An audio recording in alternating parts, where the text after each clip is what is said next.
क्या भारत के खिलाफ जंग की तैयारी में है चीन?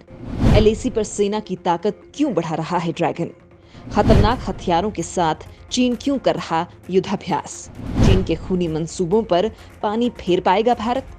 दोस्तों, चीन, जिसको आप लोग अंतर्राष्ट्रीय भूमाफिया के नाम से भी जानते हैं, उसके शैतानी दिमाग में क्या चल रहा है ये किसी को पता नहीं। लेकिन उसकी हरकतें देखकर इस बात का अंदाजा लगाया जा सकता है कि चीन कुछ ऐसा करने की तैयारी में है जिसकी भनक किसी को ना लगे। लेकिन भारत तो भारत है, वो चीन की हर हरकत को सूंघ लेता है, और वो भी तब जब चीन अपनी शैतानी चालों को एलएसी पर ही कर रहा हो। तो फिर भारत को कैसे नहीं पता चलेगी। दोस्तों, पिछले महीने 10 नवंबर को वायुसेना के 3 दिवसीय छमाही कमांडर कॉन्फ्रेंस की शुरुआत हुई थी। इसमें रक्षा मंत्री राजनाथ सिंह के अलावा दिवंगत सीडीएस बिपिन रावत भी शामिल हुए थे। इस कॉन्फ्रेंस में रक्षा मंत्री राजनाथ सिंह ने कहा था कि भारत किसी भी तरह के खतरे से निपटने के लिए शॉर्ट नोटिस में तैयार रहे। सीमा पर बढ़ते तनाव के बीच राजनाथ सिंह का ये बयान काफी अहम माना जा रहा था। हालांकि राजनाथ सिंह ने गलत नहीं कहा था, क्योंकि एलएसी पर चीन जिस तरह की तैयारी कर रहा है वो चीन के खतरनाक मंसूबों को बता रही है। दोस्तों, पिछले 20 महीनों में कई बार ऐसे मौके आए जब लगा कि ये मामला सुलझ जाएगा। लेकिन भारत जब जब मामले को शांत रखने की कोशिश करता है, तब तब चालाक चीन कुछ ऐसा कर देता है कि उसके इरादे साफ हो जाते हैं। वैसे तो काफी समय से भारत और चीन के बीच कोई नोकझोंक नहीं हुई है। गलवान की घटना के बाद फिर कभी ऐसा कुछ नहीं हुआ। हालांकि चीन के दिमाग में शायद गलवान वाली घटना अभी भी ताजा है, क्योंकि जिस तरह से भारतीय सैनिकों ने चीनी सैनिकों को भगा भगा कर मारा था, उसके जख्म आज भी चीन के चेहरे पर दिख जाते हैं। फिलहाल बात करते हैं चीन के शैतानी दिमाग की। तो दोस्तों, पूर्वी लद्दाख में भारत और चीन दोनों ने अपनी सेना का बड़ा जमावड़ा लगा रखा है।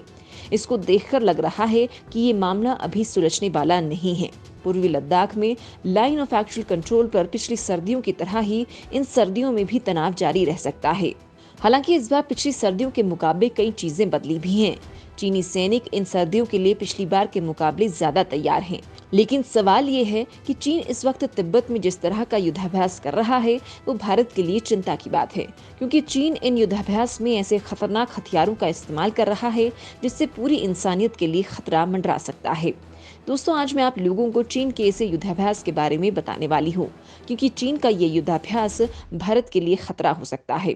क्योंकि जिन हथियारों के साथ तिब्बत में चीन ड्रिल कर रहा है, उससे निपटने के लिए भारत तैयार नहीं है। इसके अलावा दोस्तों, मैं आपको ये भी बताऊंगी कि किस तरह से चीन भारत के साथ जंग की तैयारी में लगा है। तो दोस्तों, वीडियो को अंत तक देखिएगा, क्योंकि अगर आप लोगों ने ऐसा नहीं किया तो आप समझ नहीं पाएंगे कि चीन किस कदर इंसानियत का दुश्मन बन बैठा है। तिब्बत में चीन कर रहा है खतरनाक युद्धाभ्यास। जैविक और रासायनिक हथियारों के साथ युद्धाभ्यास। चीनी सेना ने अपने पोर्टल पर खुद किया खुलासा। दोस्तों, चीन की फितरत में धोखा है और वो इस धोखे के सहारे ही हमेशा रहता है। 1962 में भी उसने इसी धोखे के सहारे भारत को मार दी थी, और इस बार भी वो इसी धोखे के सहारे कोई बड़ी चाल चलने की तैयारी में है। ठंड में जब पूर्वी लद्दाख का पारा -50 डिग्री तक पहुंच जाता है, तब चीन कोई चालबाजी कर सकता है। हालांकि चीन की हर चालबाजी का जवाब देने के लिए भारतीय फौजी तैयार हैं। दिवंगत सीडीएस बिपिन रावत ने अपनी मौत से कुछ दिन पहले कहा था कि कोरोना महामारी जैविक युद्ध में बदल सकती है। इस स्थिति में सभी देशों को इसका मुकाबला करने के लिए तैयार रहना चाहिए। दोस्तों, बिपिन रावत ने अंदेशा ऐसे ही नहीं जताया था। शायद उन्हें भनक लग गई थी कि चीन भारत के साथ जंग में जैविक हथियारों का इस्तेमाल कर सकता है। बिपिन रावत का अंदेशा अब सही होता नजर आ रहा है। दोस्तों, भारत से तनाव के बीच एलएसी के उस तरफ यानी तिब्बत में एक बड़ा युद्धाभ्यास कर रहा है।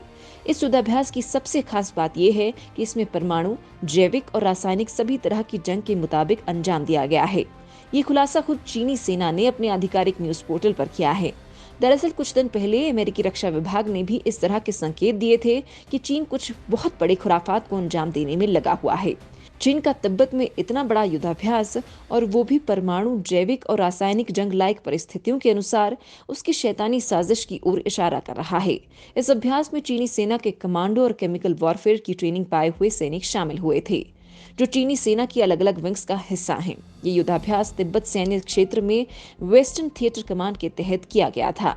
दरअसल चीन में 5 थिएटर कमांड्स हैं, जिनमें ये वाला कमांड सबसे अहम और बड़ा है।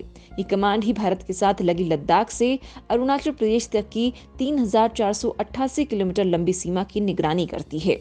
दोस्तों, ये तो दुनिया जानती है कि चीनी सेना केमिकल और बायोलॉजिकल हथियारों के इस्तेमाल को लेकर रिसर्च कर रही है।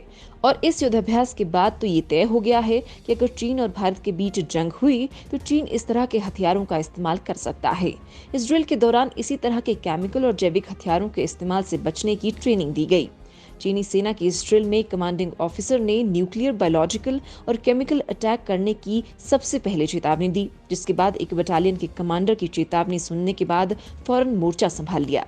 गैस मास्क लगाकर तैयार सैनिक ने सभी से निपटते हुए मॉक ड्रिल पूरी करते हुए स्थिति की जानकारी दी। बताया जा रहा है कि ये ड्रिल दुश्मन से निपटने, तत्काल प्रतिक्रिया देने और हमले में जवाबी कार्रवाई के लिए दी गई थी। दोस्तों, चीन अपने दिल में जो खतरनाक मंसूबे पाल रहा है, उसका अंदेशा अमेरिका पहले ही जता चुका है। अमेरिकी रक्षा विभाग ने नवंबर में कहा भी था कि चीन रासायनिक और जैविक हथियारों के दोहरे इस्तेमाल की तकनीक पर रिसर्च को आजमा रहा है। ये भारत चीन सीमा पर जंग के लिए तैयार रहने के लिए चीन की मिलिट्री की निरंतर कोशिशों का एक हिस्सा है।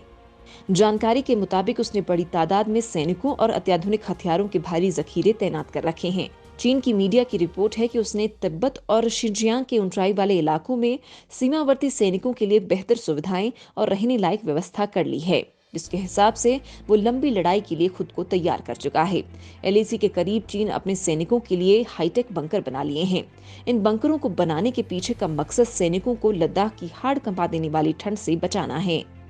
इन हाईटेक बंकरों के निर्माण से इतना तो समझ आ रहा था कि चीन सर्दियों तक यहीं रुकने की तैयारी कर रहा है, क्योंकि पिछले साल की सर्दियों में चीन का एलएसी पर बुरा हाल हो गया था। आलम यह था कि उसके सैनिक लद्दाख की ठंड को बर्दाश्त नहीं कर पा रहे थे, जबकि भारतीय सैनिक चट्टान की तरह -25 डिग्री की ठंड में भी अपनी पोस्टों पर जमे हुए थे। लेकिन दोस्तों, इस बार चीन भी सर्दियों तक जमने के लिए पूरी तैयारी कर रहा है। इसके लिए चीन भारत से लगने वाली अपनी पूरी सीमा पर सैनिकों के लिए अंडरग्राउंड बैरक बना रहा है। दुनिया के 17 देशों के पास है जैविक हथियार। चीन जुटा रहा है जैविक हथियारों का जखीरा।